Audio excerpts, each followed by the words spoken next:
Dans l'édition du journal télévisé de 13h du 26 décembre 2022, sur TF1, Jacques Legros a été contraint de présenter des excuses aux téléspectateurs.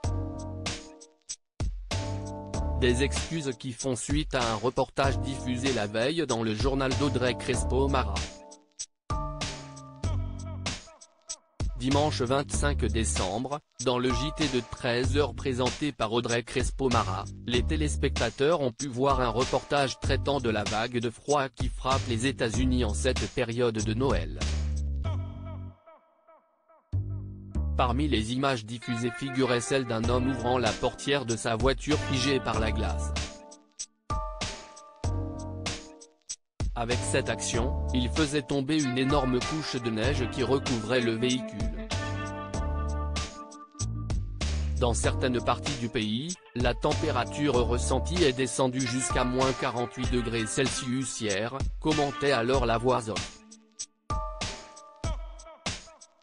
Le problème, c'est que ces images, trouvées sur les réseaux sociaux, n'ont pas été filmées ces derniers jours. Comme l'ont noté certains internautes, qui se sont amusés de cette erreur sur Twitter, la vidéo datait du mois de janvier dernier et n'avait donc rien à voir avec la tempête Elliott qui sévit actuellement outre-Atlantique. Au lendemain de la diffusion du reportage, Jacques Legros, à la tête des JT de la semaine pendant les vacances, a donc tenu à présenter des excuses et à mettre les choses au clair.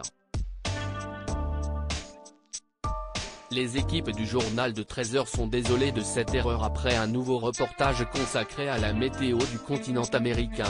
Le joker de Marie-Sophie Lacaro, et ex-joker de Jean-Pierre Pernaut, a abordé l'erreur diffusée la veille. Vous savez à quel point à TF1 nous tenons à vous apporter une information fiable, à commencer par rappeler celui qui se qualifie de papa poule, et qui est notamment père d'un fils de 17 ans diagnostiqué HPI. Hier, par erreur, nous avons diffusé une image d'un homme qui ouvre la portière de sa voiture totalement prise dans la glace, qui d'ailleurs se brise. Cette image datait de janvier 2022, a-t-il poursuivi, confirmant ce qu'avaient déjà repéré plusieurs téléspectateurs.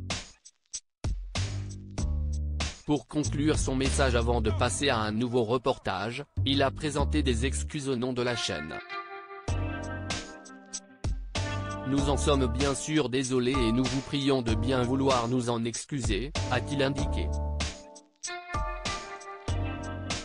Si l'erreur est humaine, les excuses publiques de Jacques Legros restent une belle preuve de professionnalisme et d'honnêteté.